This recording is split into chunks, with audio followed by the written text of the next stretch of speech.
My name is Aaradhya. Come with me. I am going to show you something. Come. Look, this is Tulsi plant. I am watering Tulsi plant.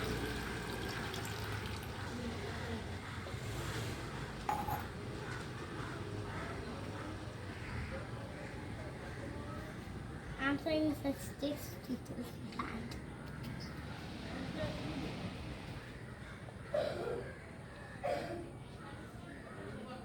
I'm praying to see plant because it brings peace and happiness in my house.